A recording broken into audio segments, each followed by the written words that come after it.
Hi guys, my name is Megan and Steve got some books for you to fall into. Alright, so today we're talking all about books to get you in that fall mood, to kick off your fall reading, and to kind of maybe a little bit kick off that spooky season reading. So let's go ahead and dive into today's recommendations. Alright, so the first book that I have to recommend for you guys is The Raven Boys. So this one is kind of like the quintessential going back to school, fall, adventure-y, kind of a little bit creepy ghost story. So this follows these boys looking for this ghost king in the middle of Virginia, go to a private school, it's a little bit dark academia, and of course there's a lot of adventure, and I really enjoyed this first book when I read it last year, or earlier this year. Ooh, was that early this year? It might have been last year. I think it was last year.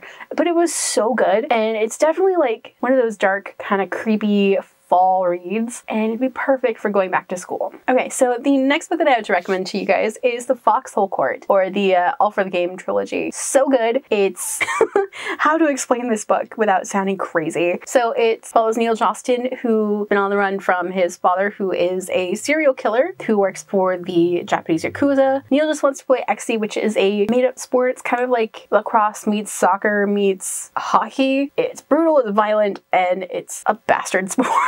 It's a very violent series. It's dark. The Yakuza comes in at some point. There's all sorts of trauma, and like this series is dark, but it's so good, and it's perfect for kicking off your fall reads because it deals with going back to school, sports, the mafia, and it's got a little bit of romance thrown in there just for funsies. Okay, the next book that I had to recommend to you is In Strange Woods. So this one is so dark and creepy and dreary and just like Pacific Northwest Gothic at its finest. I do have a full book review for this one. I will leave that linked up in the corner. This is just kind of creepy and lovely, and it almost kind of reads like it's going to be like an urban fantasy, but it's not. It's like a murder mystery, like figuring out that this guy has family that he never knew about, and it's so creepy, but also there's a little bit of a romance in there. Like, it's just so good, and it's verging on horror, but it's not quite horror, but it's such a good book. And then the last book that I have to recommend for you guys today is Seven Deadly Shadows. This book was so like unexpectedly good. This one is set in Japan at a temple, and the temple guardians can see the spirits that are, lingering. There's two kitsune brothers that help protect the shrine, and like there's shinigami and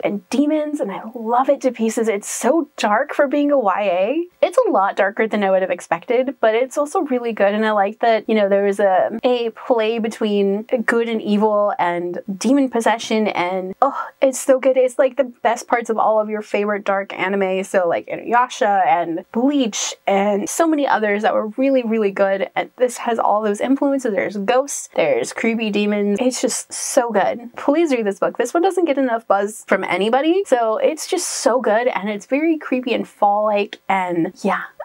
It's so good, especially if you really like Bleach and Inuyasha. This is one to read. Alright, so those are some of my favorite fall reads. If you guys have any that you'd like to add, please let me know down in the comments. If you guys like this video, don't forget to hit the like button. If you haven't already but would like to, go ahead and hit the subscribe button. And if you'd like to follow me on social media for more bookish stuff, check out the links down below. Alrighty, bye guys!